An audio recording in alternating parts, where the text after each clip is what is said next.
We'll begin with Ms. Barb Krupiarz, followed by Mr. Julian Levy.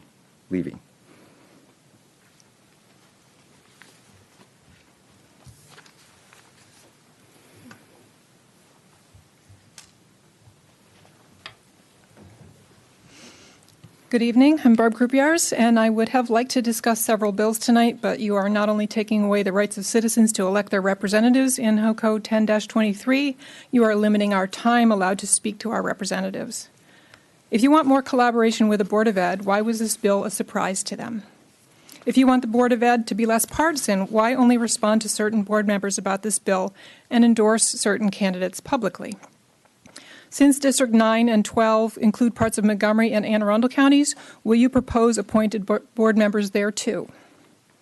To predict how Board of Ed appointments may be given out, let's look at the appointments to the Blueprint's 7-member Accountability and Implementation Board and its 4 advisory committees.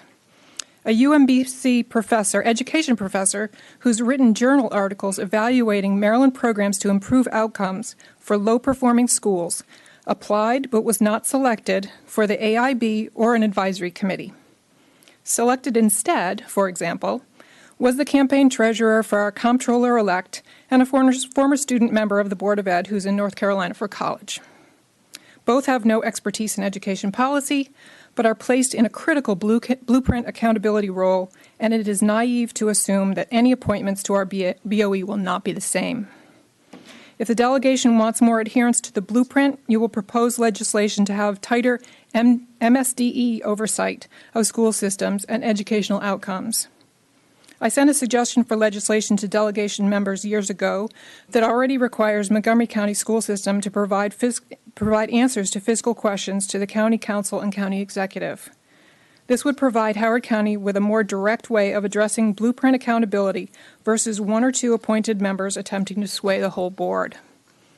The legislature should look for ways to ensure that there is appropriate expertise at the state level.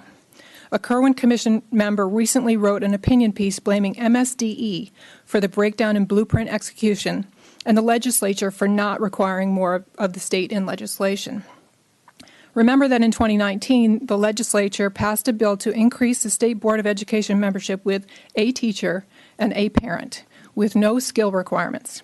Surely the state board that sets education policy for the whole state and is charged with implementing the blueprint should have at least the same qualification requirements as a local board.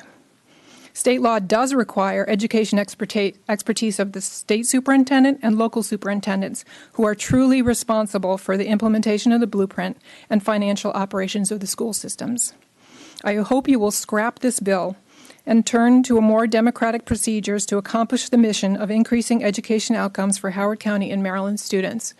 And as far as the amendments are concerned, they're all fine. The one thing is appointments are undemocratic and should not happen, period.